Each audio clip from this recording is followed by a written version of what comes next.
The Little Shell tribe, a fascinating group of people here in Montana. Their official name is the Little Shell Tribe of Chippewa Indians of Montana. But actually that's a name that has come into formal use only in the 1970s as part of the way this tribe deals with the federal government in their petition for federal recognition. They're a group of Chippewa Indians as their base, but they're really a polyethnic group, really representing more of what was occurring on the northern plains in the 17th, 18th, and 19th century as Europeans came in on the east coast of the continent and moved their way west.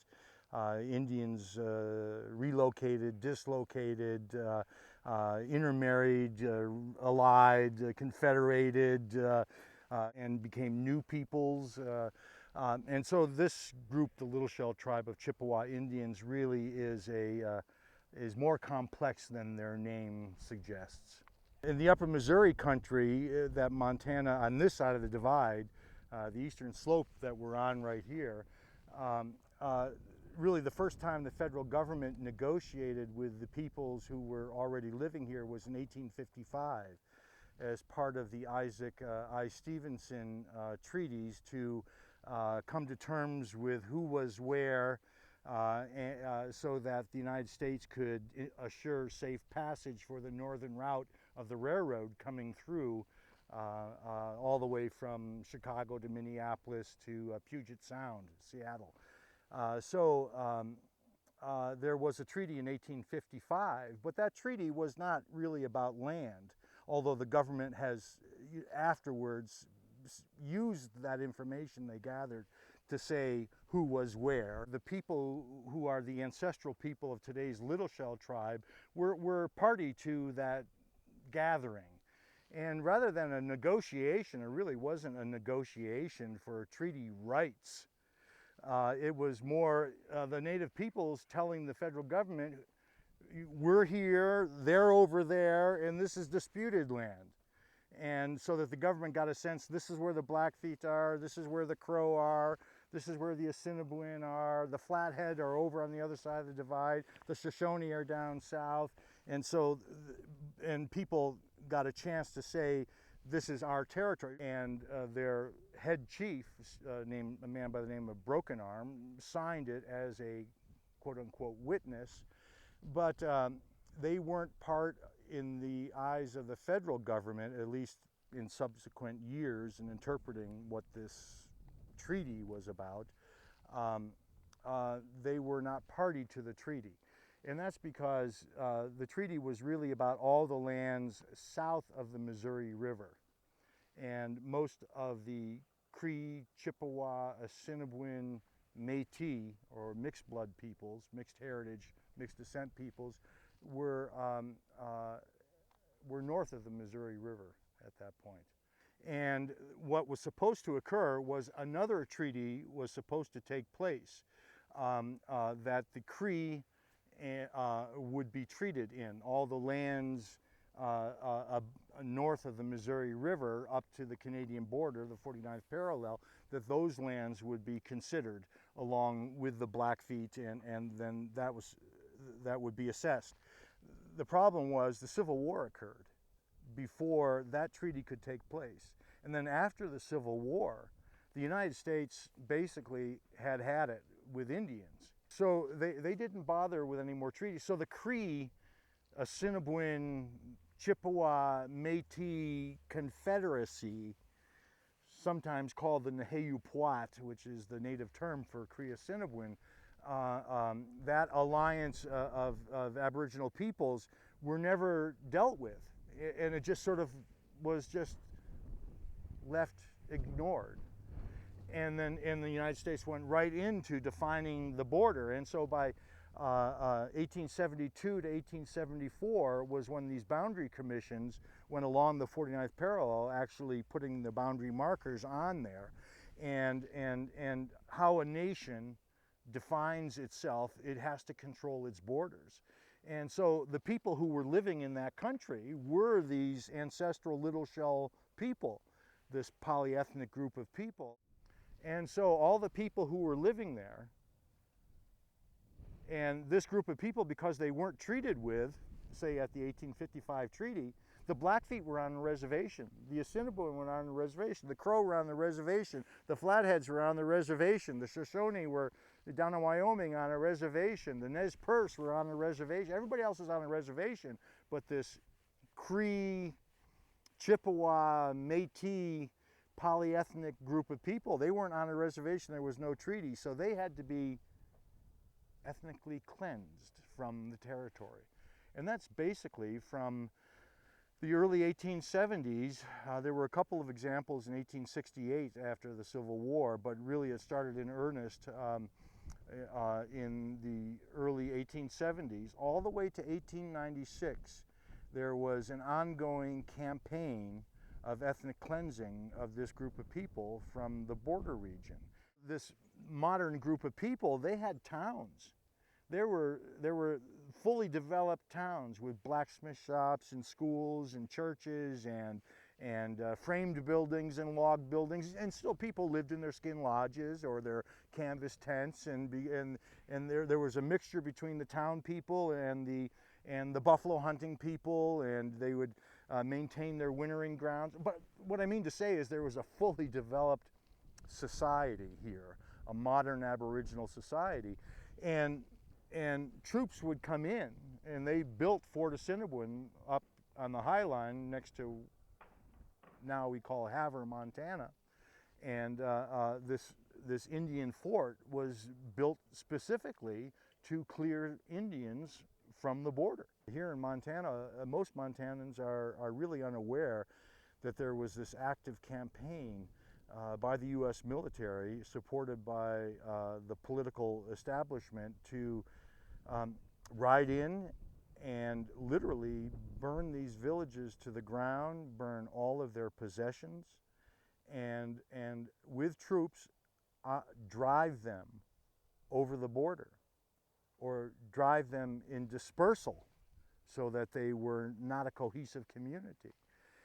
These folks would come back and they would build their villages up again, and the troops would come back and drive them out, and it was really great hardship.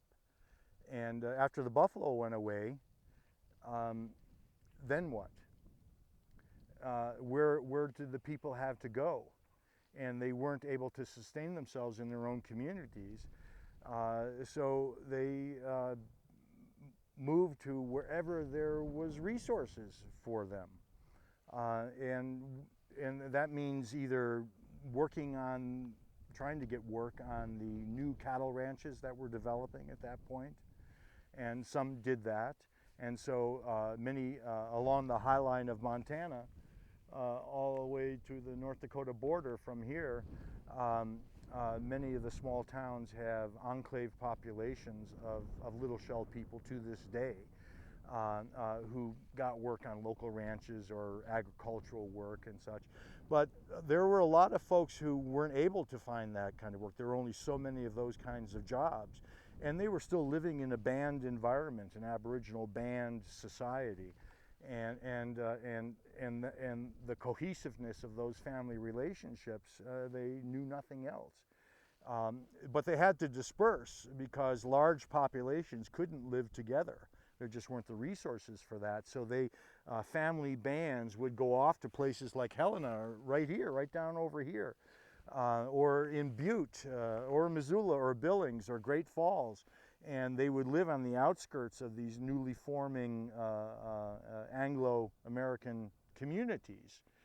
And they would pitch their lodges and their tents next to the dumps and next to the slaughterhouses.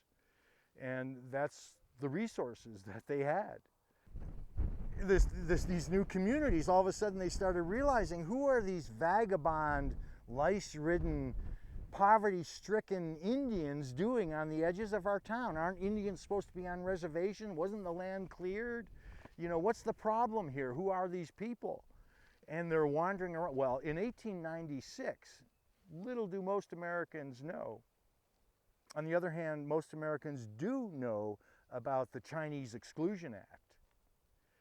and what happened with Oriental peoples and that American racism that occurred at the end of the 19th century. But precious few people in America have ever heard of the Cree Deportation Act, where Congress passed in 1896 a Cree Deportation Act. Now, Cree is the name that was given this polyethnic group of people. They were referred to en masse as Cree. And that really became, that Cree was the lingua franca of the Northern Plains tribes during the 19th century, and was the main language that this polyethnic group of people spoke, along with multiple other languages. But the thing was, Cree were considered to be Canadian Indians, although they had been here documented since the 1600s. We have primary source accounts of the Cree and Assiniboine and Métis being in Montana. So the Congress passes the Cree Deportation Act, which was kind of the last hurrah for the U.S. Army in the Indian Wars in our part of the world here, of the American West, where out of Fort Assiniboine with John J. Pershing, who became Black Jack Pershing, the first five-star general in the United States during World War I, was a young lieutenant up at Fort Assiniboine. And those were all Buffalo Soldier troops. Those were all African-American troops that this one vainglorious American lieutenant out of West Point on his first assignment was leading, to go all around Montana and literally round up, a human roundup of all the half-breeds, all the vagabond, lice-ridden, garbage can Indians, from Havre down to Great Falls, here to Helena, down to Butte, over to Missoula, back across the divide, up the Front Range here to Augusta, to Choteau, and literally rounded up and drove in a human cattle drive to Great Falls and placed these people on cattle cars and on the railroad, shipped them up to Lethbridge, Canada, in Alberta, just north of the border here, and dropped them off. In the last group, when they ran out of money, they forced marched them on foot to the border. Most of the folks came back. Family groupings snuck back across the border and hid it out in the coulees along the Front Range here, and ended up back at the dumps in the same cycle because they had no other option.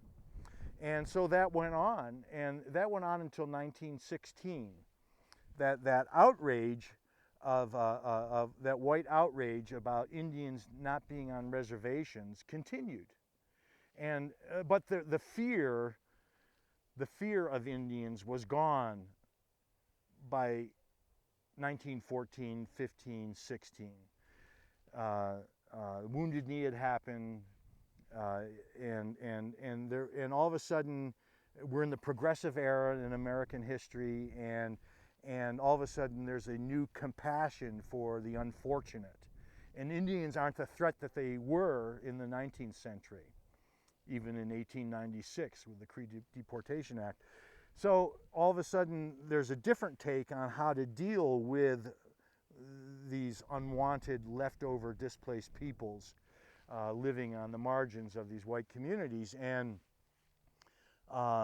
this time, the Indian Wars are over. What Fort Assiniboine was created for was no longer necessary. So it had been decommissioned, and it was this military reservation was sitting there, and the idea came around, well, let's create a new reservation to take care of these people. So in 1916, the Rocky Boys Reservation was created. Rocky Boy being one of the band chiefs of the numerous band chiefs who comprised this larger group of quote-unquote landless Indians, as we call them here in Montana. And that was good. That was good. But the problem was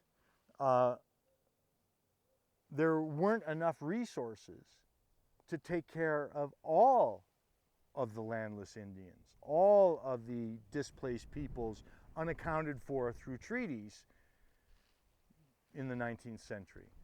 And so a number of families, 570 families, show up in Box Elder at Rocky Boy's reservation and are taken in, but there are at least twice as many, if not 3 times as many people still left out of the settling.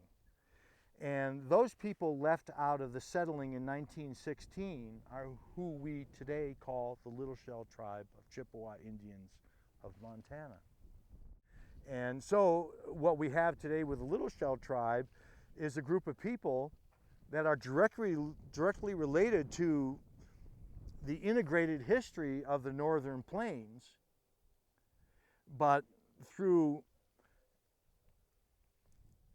a cross between miscommunication, misunderstanding, and negligence, have been left out of settling. You know, there's another one that I'll add to that, just not enough money. At certain points in the history of the U.S. government dealing with the Little Shell Tribe, really up until and through World War II, they recognized their responsibility to deal with the landless Indians of Montana. And the only reason they couldn't deal with them, and they understood this when the Rocky Boy Reservation was created too, but they didn't have enough money. Congress wouldn't allocate Indian Affairs enough money to purchase more land so that more people could settle there. And so it really came down to Congress. The Indian Department said, it's not our fault, we understand, we'd love to deal with you, we'd love to give you a place to live, but Congress won't give us the money, and we can't lobby Congress. So it's one of these catch-22 situations. You see it all down the line, where the Indian Department can't lobby the federal government for more funds, even though they understand that's what's necessary. And Congress can't do it because, well, they really don't understand the situation, and they don't, their projects and their priorities are different than the Indian situation. And it goes along, and the people end up just, everybody got used to the landless Indians living in their enclaves on the margins of Montana communities and living in poverty. And the people themselves got used to living in poverty. And so it became a homeostasis. And if you just let it go and didn't deal with it, if you ignored it, basically it wasn't there.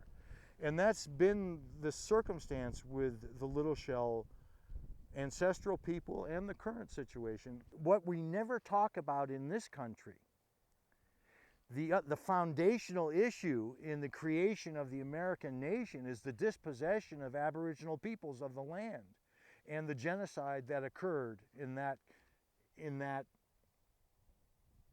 event, that ongoing event that actually remains a current issue.